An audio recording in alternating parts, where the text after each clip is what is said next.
Hey everyone, welcome back to the Den Fireworks. In today's video, we are doing Dominators, simply the best.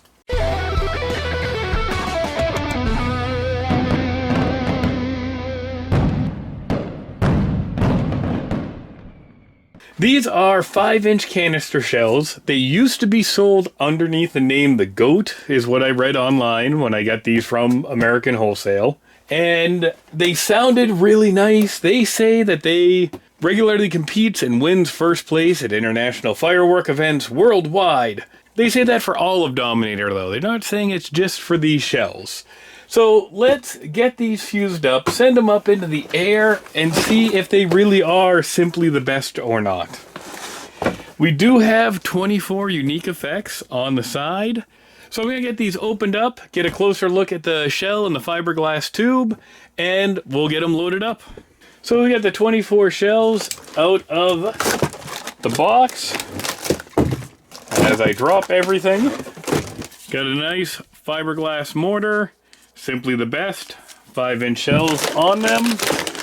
And like I said, these are all numbered and labeled for effect. And even though they are the high gloss silver reflective, they do have a little bit of easier to read spot for what the effect is. So this is blue and white strobe, it's number 1. We have a plastic cap on them, and then pull tab to pull out the fuse on it. So this looks like nice standard kit. I'm going to take pictures of these shells as I load them so we can all see the effects, and I'm going to load them up 1 through 24 in order.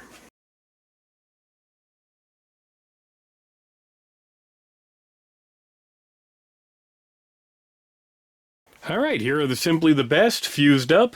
I'm using one of my fiberglass racks for these shells.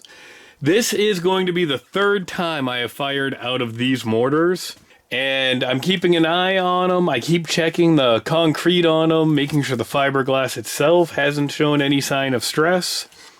And like I've said before, I don't know if you guys notice, but whenever I start a video, all of these mortars are upside down, because after every shoot, I clean them all out. I make sure the lift cup is out. I get all the soot out of here. Just knock them out, make sure they're clean, and then inspect the plug. Whether it's the HDPE or it's the fiberglass, especially the fiberglass. You want to make sure that concrete isn't breaking, that it's not chipping off the bottom, that this is going to be a solid shell that will launch correctly.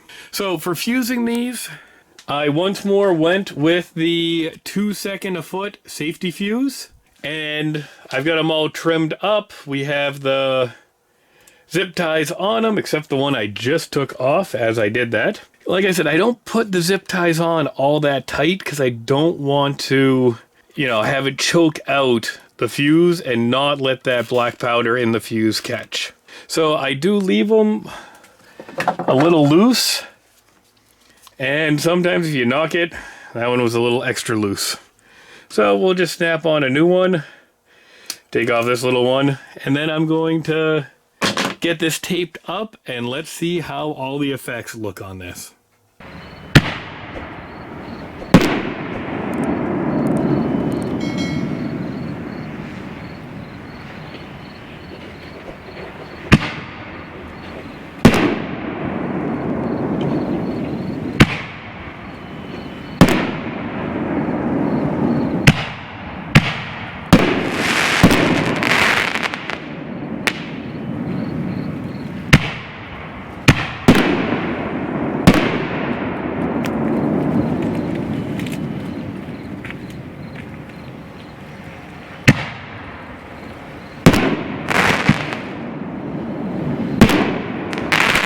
Man, those are going low.